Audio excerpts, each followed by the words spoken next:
Bonjour maître Serge abonné, j'espère que votre famille se porte bien. Si elle se porte bien, tant mieux. Je vous laisse avec la vidéo. Et je voulais remercier Théo Ardo qui m'a fait remporter des abonnés sur YouTube. N'hésitez pas à vous abonner, commenter, liker, partager et vous abonner. Merci. Ciao.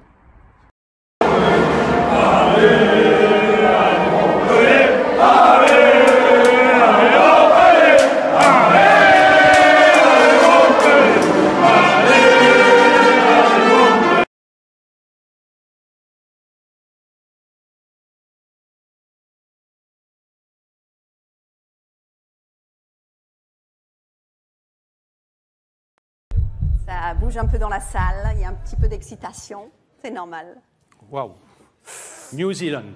Ah, in pool A, New Zealand, perfect. Nous nous retrouvons dans une poule très relevée, avec bien sûr la perspective d'affronter la Nouvelle-Zélande, triple champion du monde, une équipe que l'on peut considérer comme une référence mondiale. C'est une perspective excitante parce que c'est un grand défi qui attend l'équipe de France.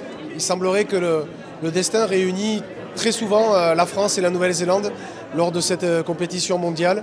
Il y a une belle histoire entre les deux équipes, beaucoup de respect et c'est évident que pour la France, pour l'équipe de France, c'est un grand défi. C'est super, je pense, de les avoir dans la poule, de pouvoir les jouer d'entrée pour une Coupe du Monde en France. En plus, ça va être un moment assez magique pour tous les supporters, donc je pense que c'est un privilège de pouvoir les affronter pour une Coupe du Monde. Ouais, c'est bien de savoir les adversaires qu'on va affronter, on va dire que ça lance la Coupe du Monde aussi parce que toutes les équipes vont se préparer en conséquence, donc je pense que c'était vraiment le coup d'envoi de la Coupe du Monde aujourd'hui. C'est sûr que ça nous projette déjà vers la compétition, on en parlait depuis quelques temps entre nous, mais de savoir qui c'est qu'on va jouer, c'est vrai que ça nous rend impatients d'y être avec en plus un beau tirage. Si on a de l'ambition en Coupe du Monde, on se doute qu'il va falloir les croiser à un moment donné. En général, ils font un demi ou finale ou titre à chaque fois. Donc voilà, on sait que si on veut avoir l'ambition de gagner des titres, il faut passer par jouer des équipes comme ça. Et donc là, on les retrouvera tôt dans la compétition.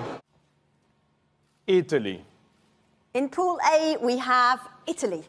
Le tirage au sort en a décidé ainsi. Nous allons affronter l'Italie, nos voisins que nous connaissons bien puisque nous les affrontons régulièrement dans le tournoi Destination. Il faudra être sérieux face à eux.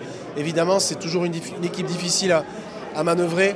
Mais de manière générale, notre poule est très relevée et elle doit aussi nous permettre, sur notre chemin, de nous construire en vue d'être vraiment dans les meilleures dispositions possibles pour se lancer dans cette Coupe du Monde 2023. On a déjà vu pas mal d'équipes se faire surprendre en phase de poule par des équipes qui sur le papier étaient plus faibles. Donc voilà, on va être vigilant et surveiller toutes les équipes parce que même à la dernière édition, on n'a eu que des matchs compliqués, même les Tonga et les États-Unis. Voilà, on sait que c'est toujours des matchs compliqués parce que les équipes elles se préparent et elles progressent de plus en plus, donc on sait à quoi s'attendre. C'est pas la Nouvelle-Zélande, mais encore une fois, je pense qu'on les connaît trop bien pour les sous-estimer. On sait qu'ils sont très, très valeureux et ça peut être une équipe qui nous pose beaucoup de problèmes. Donc je pense que c'est pas une équipe qu'on va prendre à la légère, qu'on va prendre très au sérieux, qu'on va préparer aussi sérieusement que les Blacks. Donc voilà, on connaît les Italiens et il faut s'en méfier.